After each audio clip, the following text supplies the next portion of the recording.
Hi friends, ಎಲ್ಲರೂ ಹೇಗಿದ್ದೀರಾ? ನಾನು ನಿಮ್ಮ ತೇಜಸ್ವಿನಿ ಮಾತಾಡ್ತಾ ಇರೋದು. ಯಾವ ರೀತಿ ಈಸಿಯಾಗಿ ರಸಮ್ ಮನೆಯಲ್ಲೇ ಮಾಡ್ಕೊಬೋದು ಅಂತ ತಿಳಿಸ್ಕೊಡ್ತಾ ಇದ್ದೀನಿ.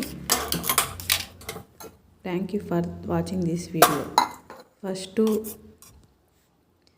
ಸ್ಟವ್ ಅಂಟಿಸಿ ಒಂದು ತಪ್ಪಲೆ ಇಟ್ಬಿಟ್ಟು ಅದಕ್ಕೆ ಸ್ವಲ್ಪ ಎಣ್ಣೆ ತುಪ್ಪ ಹಾಕ್ತಾಯಿದ್ದೀನಿ ಫ್ರೆಂಡ್ಸ್.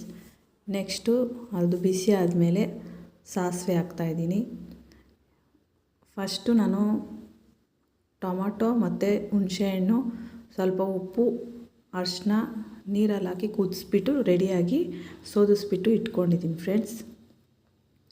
ಆಮೇಲೆ ಬೆಳ್ಳುಳ್ಳಿ, ಬ್ಯಾಡಗೆ ಮೆಣಸಿನ್ಕಾಯಿ, ಗುಂಟೂರು ಮೆಣಸಿನ್ಕಾಯಿ ಮತ್ತು ಕರಿಬೇವು, ಕೊತ್ತಂಬರಿ ಎಲ್ಲ ರೆಡಿ ಮಾಡಿ ಇಟ್ಕೊಂಡಿದ್ದೀನಿ. ಮತ್ತು ಪುಡಿ ಬಂದುಬಿಟ್ಟು ಜೀರಿಗೆ ಮತ್ತು ಮೆಣಸಿನ ಪುಡಿ ಮಾಡಿ ರೆಡಿ ಮಾಡಿ ಇಟ್ಕೊಂಡಿದ್ದೀನಿ. ಸ್ವಲ್ಪ ಹುರಿದ್ಬಿಟ್ಟು ಸ್ವಲ್ಪ ಪುಡಿ ಮಾಡಿ ಸ್ವಲ್ಪ ನುಣ್ಣಗೆ ಪುಡಿ ಮಾಡಿ ಇಟ್ಕೊಂಡಿದ್ದೀನಿ. ಇವಾಗ ಸಾಸಿವೆ ಹಾಕಿದ್ಮೇಲೆ ಒಂದೊಂದೇ ಹಾಕ್ಕೊಂಡು ಹೋಗೋಣ. ನೆಕ್ಸ್ಟ್ ಈಗ ಬೆಳ್ಳುಳ್ಳಿ ಹಾಕ್ಬಿಡ್ತೀನಿ. ಬೆಳ್ಳುಳ್ಳಿ ಹಾಕಿದ ತಕ್ಷಣ ಸ್ವಲ್ಪ ಹುರಿದ್ಬಿಟ್ಟು ಹಂಗೆ ಗುಂಟೂರು ಮೆಣಸಿನ್ಕಾಯಿ ಎಲ್ಲ ಒಂದೊಂದೇ ಹಾಕ್ತಾ ಹೋಗಬೇಕು. ನೆಕ್ಸ್ಟು ಗುಂಟೂರು ಮೆಣಸಿನ್ಕಾಯಿ ಹಾಕ್ತೀನಿ. ಸ್ವಲ್ಪ ಕೆಂಪಗಾದರೆ ಸಾಕು ಫ್ರೆಂಡ್ಸ್, ಗೋಲ್ಡನ್ ಬ್ರೌನ್ ಬರೋದೇನು ಬೇಡ. ಮೆಣಸಿನ್ಕಾಯಿ, ಕರಿಬೇವು ಹಾಕ್ಬಿಟ್ಟು ಸ್ವಲ್ಪ ಎಲ್ಲ ಫ್ರೈ ಮಾಡ್ಕೊಳ್ಳಿ. ಸ್ವಲ್ಪ ಕರಿಬೇವು ಹಾಕ್ಬಿಟ್ಟು ಸ್ವಲ್ಪ ಇಂಗು ಹಾಕ್ತೀನಿ ಫ್ರೆಂಡ್ಸ್. ನೆಕ್ಸ್ಟು ಇಂಗು ಸ್ವಲ್ಪ ಆ್ಯಡ್ ಮಾಡಿಬಿಟ್ಟು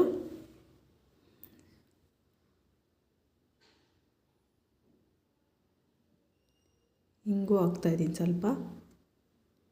ಆಮೇಲೆ ಎಲ್ಲ ಹುಣಸೆಹಣ್ಣು ಮತ್ತು ಟೊಮಾಟೊ, ಅರಿಶಿನ ಮತ್ತು ಉಪ್ಪು ಹಾಕಿ ಎಲ್ಲ ಕುದಿಸ್ಬಿಟ್ಟು ಅದನ್ನು ಆರಿದ್ಮೇಲೆ ನೀರು ಹಾಕ್ಬಿಟ್ಟು ಇಸಿಕ್ಬಿಟ್ಟು ರೆಡಿ ಮಾಡಿ ಇಟ್ಕೊಂಡಿದ್ದೀನಿ. ಇದನ್ನ ನೀರನ್ನು ಹುಯ್ತಾಯಿದ್ದೀನಿ. ಇದನ್ನು ನೀವೊಂದು 5 ಟೊಮಾಟೊ ತೊಗೊಂಡ್ರೆ ಒಂದು ನಿಂಬೆಹಣ್ಣು ಗಾಸು ಹುಣಸೆಹಣ್ಣು ಹಾಕ್ಬಿಟ್ಟು ಕುದಿಸ್ಬೇಕು. ಅದಕ್ಕೆ ಅರಿಶಿನ ಉಪ್ಪು ಹಾಕಿ ಕುದಿಸಿಟ್ಕೊಂಡು ರೆಡಿ ಮಾಡಿ ಇಟ್ಕೊಂಡಿದ್ದೀನಿ ಫ್ರೆಂಡ್ಸ್. ಮತ್ತು ಇದೊಂದು ಪೌಡರ್ ಬಂದುಬಿಟ್ಟು ಜೀರಿಗೆ 1 ಸ್ಪೂನ್ ತೊಗೊಂಡ್ರೆ ಮೆಣಸು 1/4 ಸ್ಪೂನ್ ತೊಗೊಬೇಕು ಫ್ರೆಂಡ್ಸ್. ಅದನ್ನು ಹುರಿದ್ಬಿಟ್ಟು ಪುಡಿ ಮಾಡಿ ಅದಕ್ಕೆ ಆ್ಯಡ್ ಮಾಡ್ತಾಯಿದ್ದೀನಿ ಫ್ರೆಂಡ್ಸ್. ನೆಕ್ಸ್ಟು ಕೊತ್ತಂಬರಿ ಸೊಪ್ಪು ಆ್ಯಡ್ ಮಾಡ್ತೀನಿ ಫ್ರೆಂಡ್ಸ್. ಆ್ಯಡ್ ಮಾಡಿದ್ಮೇಲೆ ನೆಕ್ಸ್ಟು ಇದು ಕುದಿ ಬರುತ್ತೆ. ಕುದಿ ಬಂದಮೇಲೆ ರೆಡಿ ಆಗುತ್ತೆ ಫ್ರೆಂಡ್ಸ್. ನಮ್ಮದು ಹೊಸ ಚಾನಲ್ ಫ್ರೆಂಡ್ಸ್. ನನ್ನ ಚಾನಲ್ನ ಸಬ್ಸ್ಕ್ರೈಬ್ ಮಾಡಿಕೊಡಿ, ಲೈಕ್ ಮಾಡಿ. ಯಾವುದಾದ್ರೂ ವೀಡಿಯೋಸ್ ನಿಮ್ಗೆ ಬೇಕು ಅಂತಂದರೆ ಕಮೆಂಟ್ ಮೂಲಕ ತಿಳಿಸಿ. Thank you for watching this video. ಲಾಸ್ಟಲ್ಲಿ ಬಂದುಬಿಟ್ಟು ನಾನು ನಿಮ್ಗೊಂದು ಹೇಳೋದು ಮರ್ತುಬಿಟ್ಟೆ. ಟೇಸ್ಟ್ ಬರೋದಕ್ಕೆ ಎಲ್ಲರೂ ಏನು ಮಾಡ್ತಾರೆ ಅಂದರೆ ಸ್ವಲ್ಪ ಬೆಲ್ಲ ಅಥವಾ ಇಲ್ಲಾಂದರೆ ಸಕ್ಕರೆನ ಯೂಸ್ ಮಾಡ್ತಾರೆ ಫ್ರೆಂಡ್ಸ್. ನೀವು ಯೂಸ್ ಮಾಡಿ, ತುಂಬ ಚೆನ್ನಾಗಿರುತ್ತೆ. ಬಿಸಿ ಅನ್ನೋ ಜೊತೆ ಇದನ್ನು ಹಾಕ್ಕೊಂಡು ತಿಂತಾಯಿದ್ರೆ ತುಂಬ ಚೆನ್ನಾಗಿರುತ್ತೆ. ಪ್ಲೀಸ್ ಸಪೋರ್ಟ್ ಮಾಡಿ ಫ್ರೆಂಡ್ಸ್. ಮತ್ತು ನೆಕ್ಸ್ಟು ಬೆಲ್ಲ ಹಾಕೋದು ತೋರಿಸ್ತಾ ಇದ್ದೀನಿ. ಬೆಲ್ಲ ಆ್ಯಡ್ ಮಾಡಿಬಿಟ್ಟು ಕುದಿ ಬರುತ್ತೆ, ಆಫ್ ಮಾಡಿಬಿಡಿ ಫ್ರೆಂಡ್ಸ್. ಬಿಸಿ ಅನ್ನಕ್ಕೆ ತಿನ್ಬೋದು. ಹಂಗೆ ಬೇಕಾದರೆ ನಾವು ಕೆಮ್ಮು ನೆಗಡಿ ಬಂದಾಗ ಹಂಗೆ ಬೇಕಾದರೂ ನಾವು ಇದನ್ನು ಸೋದಿಸ್ಕೊಂಡು ಕುಡಿಬೋದು ಫ್ರೆಂಡ್ಸ್. ತುಂಬ ಚೆನ್ನಾಗಿರುತ್ತೆ. ಟ್ರೈ ಮಾಡಿ ಫ್ರೆಂಡ್ಸ್ ಒಂದು ಸಲ. ಈಸಿಯಾಗಿ ಮಾಡ್ಕೊಬೋದು. ಮನೆಯಲ್ಲೇ ಇರೋ ವಸ್ತುಗಳು ಹಾಕ್ಬಿಟ್ಟು ನೋಡಿ ಮೇಡಮ್, ಬೆಲ್ಲ ಹಾಕಿದ್ದೀನಿ. ಬೆಲ್ಲ ಹಾಕ್ಬಿಟ್ಟು ಕುದಿ ಬರುತ್ತೆ.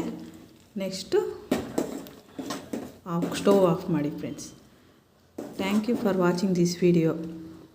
ತುಂಬ ಥ್ಯಾಂಕ್ಸ್. ಸಪೋರ್ಟ್ ಮಾಡಿ ಫ್ರೆಂಡ್ಸ್, ಲೈಕ್ ಮಾಡಿ ಫ್ರೆಂಡ್ಸ್, ಶೇರ್ ಮಾಡಿ. ನಮ್ಮ ಚಾನಲ್ನ ಸಬ್ಸ್ಕ್ರೈಬ್ ಮಾಡ್ಕೊಳ್ಳಿ ಫ್ರೆಂಡ್ಸ್.